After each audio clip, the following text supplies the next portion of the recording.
A single mud wall can drop interior temperatures by up to 25 degrees Fahrenheit. With zero electricity, the global HVAC industry is worth over $100 billion, selling a solution to a problem solved 4,000 years ago. So why are we paying $300 a month in cooling bills when the answer is sitting in the earth beneath our feet? A block of unglazed clay can cool a room by harnessing principles that are both simple and profound. The secret lies in the microscopic network of pores inside the material, channels just tens of microns wide, invisible to the naked eye. When water is supplied to the wall, these capillaries draw it up to the surface, forming a thin film. As dry air moves across this wet clay, water molecules escape into the air. Each gram that evaporates absorbs about 2,260 joules of heat, a figure identical to the energy your body loses through sweat. This process, known as evaporative cooling, is not theoretical. Laboratory tests consistently measure cooling power between 90 and 185 watts per square meter of surface area. That means 1 square meter of wet terracotta can remove as much heat as a small window air conditioner without any compressor or refrigerant. The only ongoing input is water, about 0.22 liters per hour per square meter under typical summer conditions. For a modest-sized wall, that is less than a gallon a day. The effectiveness depends on the wall's microstructure. Fired at temperatures below 950 degrees Celsius, terracotta retains enough porosity to keep water moving steadily to the surface. The median pore radius, around 30 to 40 microns, creates the right balance between rapid wicking and strong capillary suction. This ensures the surface stays wet, even in hot, dry air, so the cooling effect does not taper off after the first hour. When the system is sized correctly and the surface stays saturated, the temperature of the outgoing air can approach the so-called wet bulb temperature, often 15 to 25 degrees Fahrenheit, below the ambient air in arid climates. This is not a theoretical limit, but a result confirmed in both controlled experiments and real-world installations. The science behind the mud wall's cooling effect is as robust as the material itself, a passive, durable solution rooted in the physics of water and air. Centuries before mechanical cooling, civilizations shaped their environments with earth, water, and air. In ancient Persia, yakhchals rose above the desert, massive domes of mud brick and saruj, their walls sometimes a meter thick. Dating to around 400 BCE, these structures used insulation, radiative cooling, and kanot-fed channels to keep interiors up to 20 degrees Celsius cooler than the summer heat outside.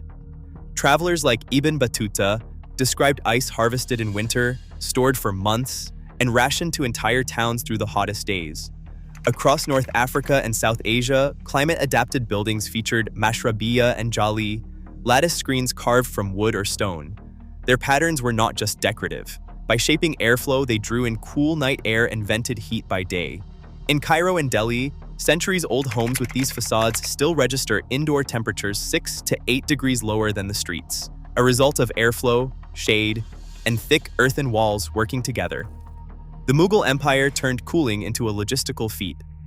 Under Akbar, camel caravans hauled ice over 800 kilometers from the Himalayas to imperial courts. Packed in straw and sawdust, the ice arrived at baraf khanas, subterranean ice houses lined with earth and brick. Inside, insulation and evaporative cooling from shallow clay pans kept the ice solid for weeks. Revenue records from the late 1500s show this network supplied not just palaces, but city water houses, extending evaporative cooling across urban centers. These were not isolated inventions.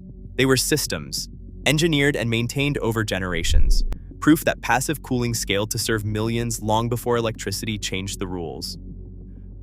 By the early 20th century, a new approach to cooling began to dominate the built environment. In 1930, DuPont and General Motors introduced freon, the first widely available synthetic refrigerant. The vapor compression cycle built around this chemical allowed compact, self-contained air conditioning units that operated regardless of humidity or climate. As patents multiplied and manufacturing scaled up, mechanical cooling moved from factories and movie theaters into homes. By 1950, only a small fraction of United States households had air conditioning. But over the next 70 years, That number soared, reaching nearly 90% by 2020, according to federal energy data. The convenience of pressing a button and instantly chilling a room, combined with aggressive marketing and the promise of modern comfort, pushed ancient methods like clay walls and thick earth insulation to the margins. Mass-produced heating, ventilation, and air conditioning systems set new expectations for comfort, and the market for recurring sales and service contracts grew into a multi-billion-dollar industry. The shift was not just technological, but economic. What could be sold, replaced, and serviced steadily displaced what simply worked for decades with almost no intervention. In 2017, Monish Siripurapu set out to solve a pressing problem inside a Noida electronics factory. Temperatures soared to 122 degrees Fahrenheit, driven by machinery and relentless summer heat. Instead of turning to conventional air conditioning, Siripurapu installed a beehive cooler, hundreds of unglazed terracotta tubes stacked in a honeycomb pattern and fed by a slow, steady stream of water. The result? Incoming air dropped to 97 degrees, a reduction of 25 degrees, all achieved with less than 0.63 kilowatt hours of electricity per hour, about the draw of a handful of LED bulbs. The factory's cooling-related energy use reportedly fell by as much as 80%. Over several years of operation, the terracotta tubes showed no significant wear, cracks, or loss of performance, reinforcing claims of multi-year durability. The installation stands as a rare, real-world demonstration that passive clay-based cooling can deliver industrial-scale results, bridging ancient physics with measurable, modern outcomes. Air moving through a honeycomb of terracotta tubes doesn't just travel in a straight line. The geometry forces air to accelerate through each narrow channel, a phenomenon known as the Venturi effect.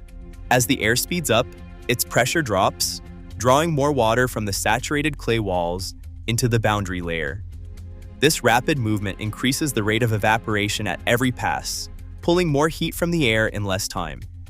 But the design isn't only about speed. The tight channels create turbulence, breaking up the flow so that every parcel of air contacts the wet surface repeatedly. This turbulence ensures maximum exposure to the evaporative surface, squeezing out as much cooling as the laws of physics allow. Engineers face a trade-off. Smaller channels boost shear rate and cooling, but if the passage is too tight, airflow drops and the effect stalls. Careful tuning of diameter and spacing allows the system to scale, delivering reliable cooling without the need for complex machinery. The result is a passive heat exchanger that rivals modern devices in efficiency, powered only by water and the movement of air. Carrier, Daikin, Lennox, and other industry leaders dominate a $100 billion global HVAC market, built on equipment turnover and proprietary parts. Their profits rely on systems designed to be replaced every decade, locking customers into service contracts and recurring purchases. A clay wall that cools for half a century without maintenance disrupts this cycle, threatening not just product lines but the entire business model. Trade associations like the Air Conditioning, Heating, and Refrigeration Institute, AHRI, shape what gets installed and wield influence over codes and standards. Major manufacturers including Carrier, Daikin, Trane, Lennox, Bosch, and Rheem have faced federal lawsuits for alleged price fixing and collusion, accused of coordinating price hikes and signaling supply changes through trade publications to keep margins high. Building codes reinforce these interests. The International Mechanical Code and ASHRAE standards require mechanical ventilation and certified materials, effectively shutting out unconventional systems. ASTM and International Code Council testing requirements add costs that small-scale or DIY solutions can't absorb. Even when alternative methods work, regulatory language and inspection routines favor products from established catalogs.